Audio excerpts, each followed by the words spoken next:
अपशब्द। अब बहुत हुआ कमला। अब मैं अपने स्वाभिमान के साथ समझौता नहीं कर सकता और इस घर में एक पल भी नहीं रह सकता। मुकेश जी रीना और आकाश के कांटों भरे तानों से आहत होकर बोले। बिल्कुल सही कह रहे हैं आप।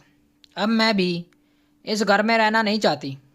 अभी तक मैं यही सोच रही थी कि शायद एक दिन परिस्थितियाँ सही हो जाएं, लेकिन अब पानी सर से ऊपर गुजर चुका है।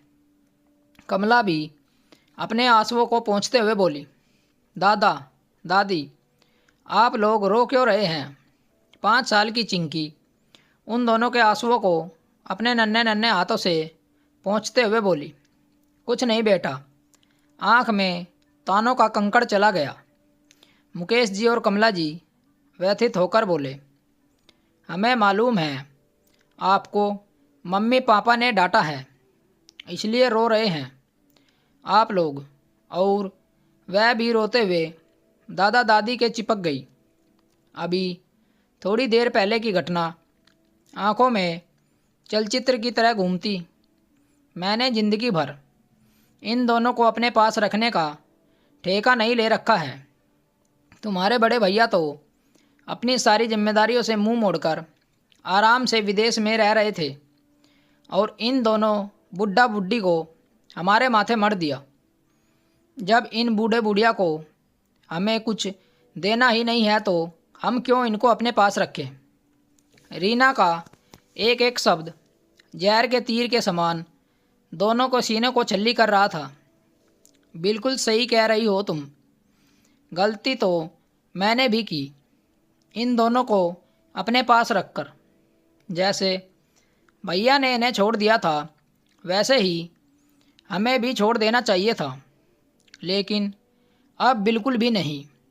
जहाँ जी चाहे, जैसे जी चाहे वैसे चले जाएं।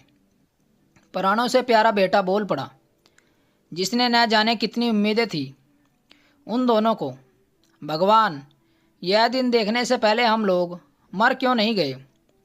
बेटे बहू के मुंह से ऐसे अपशब्द सुनकर दोनों के मुंह से एक साथ निकला। काश यह धरती फट जाए और हम लोग इसी में समा जाए। बहू तो चलो पराई है, पर अपने जने से ऐसी उम्मीद बिल्कुल नहीं थी। मुकेश जी और कमला जी का हंसता मुस्कुराता परिवार, 2 बेटे और दोनों ही होनहार। उन दोनों ने अपना सब कुछ बच्चों की पढ़ाई के लिए सारी जमा पूंजी दांव पर लगा दी। सिर्फ गांव का एक पुश्तैनी मकान छोड़कर, वो भी सिर्फ इसलिए क्योंकि वो अपने आप को गांव की जड़ों से अलग नहीं होना चाहते थे।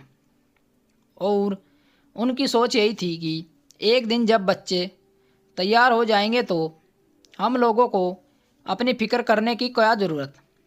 ईश्वर की कृपा से दोनों बेटे पढ़ लिख कर बड़े आदमी भी बन गए। बड़ा बेटा विदेश में सेटल हो गया और वहीं शादी करके वहीं की नागरिकता लेकर हमेशा के लिए वहीं बस गया।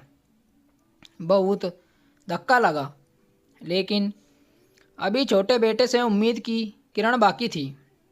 लेकिन कहते हैं ना कि अगर एक बच्चा ऐसा करता है तो दूसरा भी उसके नक्शे कदम पर चल पड़ता है। आकाश ने भी अपने साथ काम करने वाली रीना के साथ शादी कर ली और अचानक दरवाजे पर लाकर उन दोनों के अरमानों को एक साथ ध्वस्त कर दिया। खैर, बच्चों की खुशी में खुद को ही दोनों ने खुश कर लिया, लेकिन रीना अपनी मस्ती में रहने वाली उन दोनों से कोई ज़्यादा मतलब नहीं रखती थी और जब देखो तब उन दोनों को अपने पास रहने का एहसान जता देती। समय पंखा लगाकर उड़ने लगा। रीना की गोद में 2 जुड़िया बेटियां आ गई। दोनों बेटियां अपने दादा दादी से बहुत प्यार करती थीं। रीना जब भी बाहर जाती, यहाँ तक कि शहर से बाहर भी, तो वह दोनों अपने दादा दादी के पास ही रहती। समय के साथ आकाश और रीना ने अपना घर खरीदना चाहा। पापा, बहुत दिन हो गए किराए के घर में रह लिए, अब हम चाहते हैं कि अपना घर खरीद लिया जाए। रुपये कम पड़ रहे हैं तो आप गांव वाला घर बेच दीजिए। आकाश बोला, बेटा जब कभी हम लोगों का मन करता है तो 2-4 दिन के लिए अपने लोगों के बीच चला जाता हूँ। अगर एक बार घर बेच दिया तो हमेशा के लिए गांव से दूर हो जाऊंगा। मैंने अपने जीवन भर की कमाई, सारी जमा पूंजी, यहाँ तक कि कमला ने अपने गहने तक तो तुम लोगों पर न्यौछावर कर दिए, लेकिन अब वो घर नहीं। एक तरह से मुकेश जी ने मना करते हुए कहा, क्योंकि मुकेश जी अपने आप को पूरी तरह से खाली नहीं करना चाहते थे।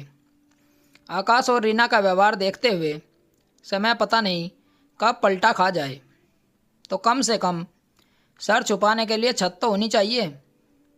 और वो दिन जल्दी आ गया। पापा, हम लोगों ने आपको इतने दिनों तक अपने पास इसलिए रखा कि आप मुझको वो घर बेचने के लिए मना कर दें। मुझको तो वह घर बेचना ही है। अब तो आकाश बोला, और क्या आप लोगों को आराम की रोटी इसलिए नहीं खिलाई कि समझ लीजिए वो घर इन दिनों तक रोटी खिलाई उसका किराया है। रीना भी तमतमाकर बोली, अच्छा तो अब इन लोगों की निगाह मेरी आखिरी जायदाद पर टिकी है, लेकिन मैं वो घर नहीं बेचूंगा, चाहे जो कुछ भी हो जाए। अब मुकेश जी का बेटा क्या करेगा? क्या वो अपने पिता की बात समझेगा? जानने के लिए कहानी का अगला भाग जरूर देखें। मिलते हैं कहानी के अगले भाग के साथ। अगर कहानी अच्छी लगी हो तो चैनल को लाइक और सब्सक्राइब जरूर करें। कहानी सुनने के लिए धन्यवाद। राम राम दोस्तों।